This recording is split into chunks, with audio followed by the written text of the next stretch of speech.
amigos? Espero que estén muy bien. Bienvenidos al curso de tablas de frecuencia y ahora vamos a ver el primer ejemplo de cómo realizar una tabla de frecuencia agrupada. Y vamos a realizar una tabla de frecuencias agrupada con los siguientes datos que, digámoslo así, que corresponden a las edades de unos amigos, supongamos. Entonces vamos a hacer la tabla. Para esto pues debemos hablar de varias cositas. Primera vamos a hablar del rango, que el rango es la diferencia entre la X máxima y la X mínima, que ya me voy a hacer entender un poquito más. ¿Qué quiere decir X máxima? Acordémonos que X quiere decir dato, entonces es la resta entre el dato más grande y el dato más pequeño. En este caso, si nosotros observamos, el dato más pequeño es el número 13 y el dato más grande es el número 22. Entonces aquí lo que hacemos es, a 22 le quitamos el primer dato que era 13, 22 menos 13, y eso nos da 9. Les voy a colocar aquí un resumen. Primero, siempre tenemos que hallar el rango.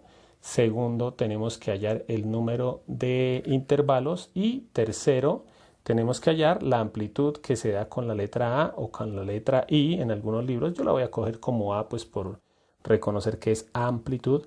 Y la K es el número de intervalos. Entonces voy a ir explicando lo siguiente. El rango no lo puedo explicar mucho, simplemente es el número mayor menos el número menor. El número de intervalos, voy a colocar aquí intervalos. ¿Qué quiere decir? El número de intervalos es el número de casillas que tengo que hacerle a la tabla. O sea, nosotros vamos a hacer una tabla. Aquí van los títulos. Ya ahorita vamos mirando qué títulos. Y el número de intervalos es el número de casillas que yo tengo que hacer hacia abajo. Entonces aquí una casilla, dos casillas. Supongamos que me da el número 6. Entonces querría decir que tengo que hacer 1, 2, 3, 4, 5 y 6 casillas en esa tabla. Entonces este número es el número de intervalos. Y por último deberíamos hacer la amplitud, que la amplitud es lo grande que es cada intervalo. Y ya ahorita lo explico un poco más detenidamente. Entonces ya hicimos el primer paso, vamos a hacer el segundo, hallar cuántos intervalos tenemos que colocar en la tabla. Para esto hay muchas formas, por ejemplo, en el ejercicio mismo nos pueden decir, haga una tabla de frecuencias con 6 intervalos. Entonces este paso ya nos lo podríamos saltar porque ya conocemos el número de intervalos. O también nos podrían decir, halle el intervalo con la fórmula tal. En este caso yo voy a utilizar para encontrar el número de intervalos la regla de Sturges, que es la regla más usada para encontrar el número de intervalos.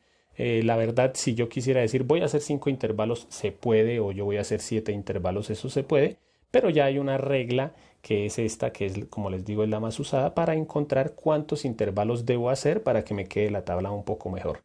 La regla de Sturges, que dice que para encontrar el número de intervalos lo que debo hacer es la siguiente operación: 1 más 3,322 por el logaritmo del número de datos. Lo voy a aclarar un poquito. Aquí lo único que deberíamos mirar es que el número de datos pues son los datos que tenemos. En este caso tengo 2, 4, 6, 8, 10, 12, 14, 16, 18 y 20 datos. O sea que aquí en el lugar de la n, que es el número de datos, coloco el número 20. Esta operación la hacemos en la calculadora, entonces oprimimos 1 más 3,22, luego la tecla logaritmo, el número 20, oprimimos igual y en la calculadora nos da que el número de intervalos es 5,32. Obviamente, como es el número de casillas, yo no puedo hacer 5,32 casillas, yo tengo que hacer 5 casillas o 6 casillas o 7 casillas. Entonces una recomendación es que generalmente se aproxima al número menor. Entonces, como aquí dice 5,32, yo lo dejo como que voy a hacer 5 intervalos. O sea, voy a hacer 5 casillas. Una recomendación es que en muchos libros recomiendan eso, que el número de intervalos para que nos quede mejor la tabla debe ser un número impar.